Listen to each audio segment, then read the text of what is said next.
On va s'intéresser aujourd'hui à deux exemples en terminale STMG sur la notion d'intervalle de fluctuation et d'intervalle de confiance.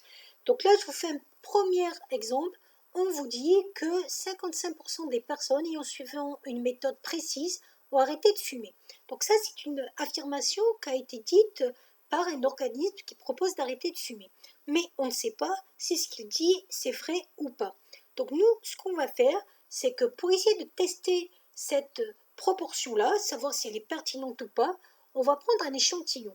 Donc ici, on va prendre un échantillon de 700 personnes et on va regarder parmi ces personnes qui suivent cette méthode, combien il y en a qui ont arrêté de fumer. Il y en a 382.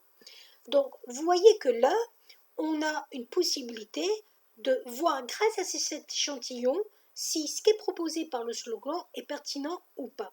Alors, ce qu'on va commencer par faire, c'est faire ce qu'on appelle un intervalle de fluctuation au seuil de 5% d'erreur.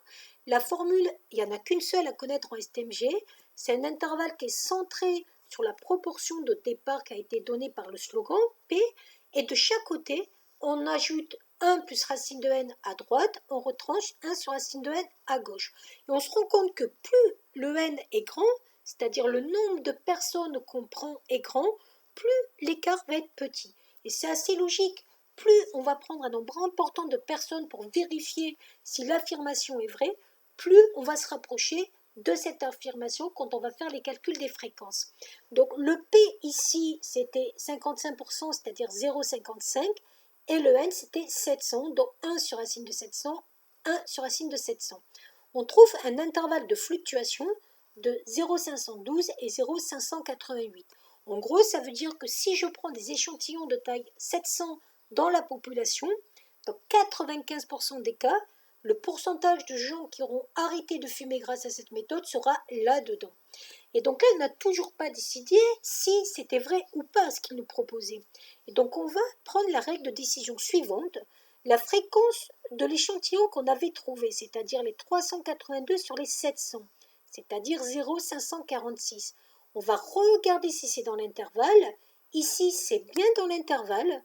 Ça veut dire qu'on peut accepter la véracité de ce slogan, toujours avec un risque de 5%. Je vous rappelle que pour avoir aucun risque, c'est-à-dire avoir une fiabilité de 100%, il faudrait qu'on puisse tester toutes les personnes qui suivent cette méthode, ce qui n'est pas possible parce que problème de temps, donc d'argent.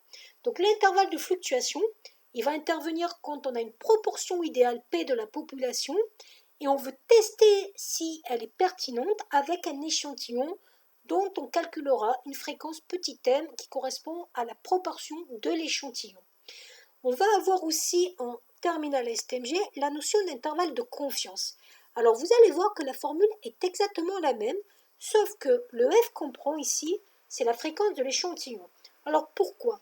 Dans un intervalle de confiance, en gros, on ne connaît pas la proportion idéale de la population. Et on va plutôt chercher à l'estimer, c'est-à-dire à voir à peu près à quoi elle serait égale. Pour faire ça, toujours pareil, on prend un échantillon. Donc là, par exemple, j'ai décidé de mettre en vente un produit et j'ai demandé à 1000 personnes de voir si elles étaient prêtes à l'acheter. Parmi elles, 490 sont prêtes. Donc la fréquence des gens qui vont vouloir acheter ce produit est donc de 490 sur 1000, donc 0,490.